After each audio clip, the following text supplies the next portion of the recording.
question. Ano sa tingin mo yung weakness ng kalaban mo na kaya mong gamitin laban sa kanya? Mot mo na tayo. Hindi, sa akin wala akong makita eh. So, ang challenge, kung paano ko tatapatan, kung paano ko higitan. And ayun, sa totoo lang, wala talaga akong makita. Lalo na sa tinakbo ng tournament, kung ikukumpara naman yung mga naging performance namin pareho. So, yun. Mas tinitingnan ko yung strengths ng kalabang ko kaysa sa weakness eh. Kasi minsan yung strengths, yung nagiging weakness din. Wala lang, gusto ko lang magtunog matalino. Pero yun, wala talaga ako maisip din. Perfecto ka na yan, si Mot. Siya yung isa sa mga prototype talaga ng battle rap. Yun. At kasi nga, mahirap kasi tanungin ako sa mga bagay na gano'n kasi hindi pa talaga ako nagsisimula pa. Karating ko lang din at yun. At sana'y sa mga in the coming days, in the coming weeks, may mga, alam mo yun, may mga pumapasok-pasok na gano'n. At sana'y makapagbigay ako ng, tawag dito, magandang performance para sa inyong lahat. Yan. Anong value ng battle na to para sa'yo? Siyempre, malaking ano siya. Tulad nga sabi ni Mot, napaka-hypocrite naman kasi ang laki ding tulong nung bonus na pera, di ba? Parang ganun. Pero, yun nga, ang ano din, malaking ano din siya sa legacy namin pareho ba. Kumbaga, may narinig ako kaninang sinabi ng MC, nakalimutan ko yun. Pero totoo yun eh. Kumbaga, nasa punto na kami ng hindi yung mga battle rapper, yung mga seasoned na battle rapper, hindi na siya importante kasi yung nanalo, natalo. Kumbaga kalokohan. Wala na, kumbaga tapos na tayo doon.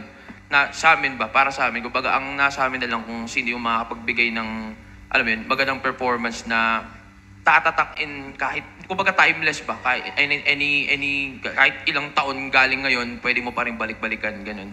May mga natatalo nga na mas nagsistand out pa yung performance niya kaysa sa, di ba? Yung nanalo, ganun. May mga ganun. So, yun na lang siguro. Same question. Sa akin, parang nagre-reflect na lang din siguro sa, ano, para sa akin sa demand ng mga tao na mangyari rin to. So yun, higit sa championship, parang feeling ko sobrang laking kaganapan nito para sa mga fans ng battle rap. Tong sabi nila, dream match daw nila. So yun, ayun na lang mas tinitignan ko. Babalik pa ba kayo sa flip top para bumatel? Sa itong battle na to, parang tingin ko maliit na porsyento na lang kasi depende na lang kung siguro kung may isipan pa namin sumali sa tournament tapos magkakasalubong ulit kami. Siguro ganun kasi yun nga, mangyayari na ngayon dito eh sa PSP. So parang siyempre baka i-boost na rin namin lahat dito dahil andito na rin lang at nasa dulo na rin ang torneo. So yun. Kung babattle pa ba kami sa flip-top o babattle kaming dalawa sa flip-top na kami yung magkalaban na naguluhan ako, hindi ko nakuha. Actually, dalawa eh.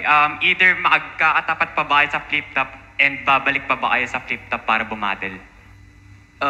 First question, hindi ko masabi. Siyempre, tulad ng sinabi nga ni Mot, kumbaga sa marketing side din naman, hindi na siya ganun ka, alam mo yun, pag nangyari na to, tapos uulitin sa flip-top, parang hindi na din siguro, lalo kung next year o baka sa ilang taon, baka may chance, yun. Pero yung second question is kung babalik ba kami sa flip-top. Siyempre, hindi ko naman sinasarado yung ano ko dun eh. Sa lahat naman ng ano, kahit anong liga pa yan, ano. Ako lagi ko sinasabi na, kumbaga, nasa punto na ako na, alam mo yun, gusto ko nalang manood sa battle rap. Pero minsan din, after ilang, alam mo yun, matagal na panahon na nanonood ka lang. Minsan, alam mo yun, nababalik din yung gigil mo ba na gusto mo ding ikaw yung ando dun sa stage naman. Ganun. So, yun, hindi ko sinasarado yung ano ko sa flip-top o kahit sa saang liga man. Ganun. Yun. Pressure po ba kayo nararamdaman sa laban yung dalawa? Since hindi naman po kasi talaga battle MCC, Mami Ann. Kakaset pa lang ng laban, so paghahandaan pa lang. At the same time, yung pressure na nararamdaman ko is yung pressure ko bilang battle MC, yung ego ko bilang babae na bumabattle na kahit hindi siya bumabattle, syempre yung ego ko na bilang babae, yun yung pressure na nararamdaman ko. So, doon manggagaling yung paghahanda na pag-uunan ko. Nag-ambag po ba o sakaling mag-aambag po ba sa mga bars niyo yung anak niyo na si Lanceta? And para saan niyo po iaalay itong laban na to? Kung laban niyo ngayon? Para sa lahat ng mga nanay. Eh kasi ang dami nagsasabi na, ang tanda mo na, sumali ka pa dyan. Eh mga putang ina nila eh. Wala naman sa edad dyan. Wala sa edad dyan, di ba? Ano yung pagkit matanda ka na, hindi ka na pwedeng sumali. Dapat nga maging proud pa sila eh.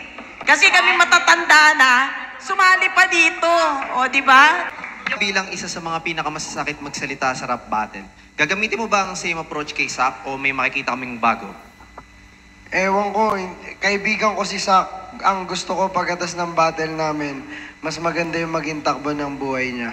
Plastic. Hindi, yun naman yung naging nangyari sa ng mga nakalaban ko mula sa mga tinrush to ko nun. Nagsigandahan yung buhay nila. So tingin ko iwasan nyo yung droga at piliin nyo si Akata. Okay, thank you. Kilala kasi yung complex rhyme schemes. Gagamitin mo ba ito o may bagong approach ka para kay Akata? Gagamitin ko at the same time gagawa rin ako ng bago para kay Nico kasi malaki yung respeto ko dito eh. Di natin may tatanggi, sobrang lupit ni Nico. Tsaka yung totoo talaga fan ako ni Nico kaya tinanggap ko ito para, alam mo yun, it's a high profile battle for me as well. Tsaka totoo yung sabi niya, para magaganda ang buhay ko nito pagkatapos nito. Tsaka yun, malaki talaga respeto kay Nico. Ano, tsaka congratulate natin si Nico, mayroon siyang newborn daughter yun. Diba? May bagong baby, so congrats to my boy. Hindi, gagi. Hindi. Yun lang. Okay. Straight at kay Mot.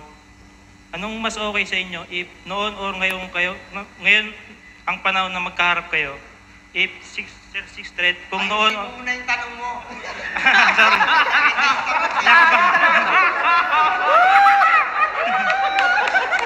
Sorry. Take two. Okay.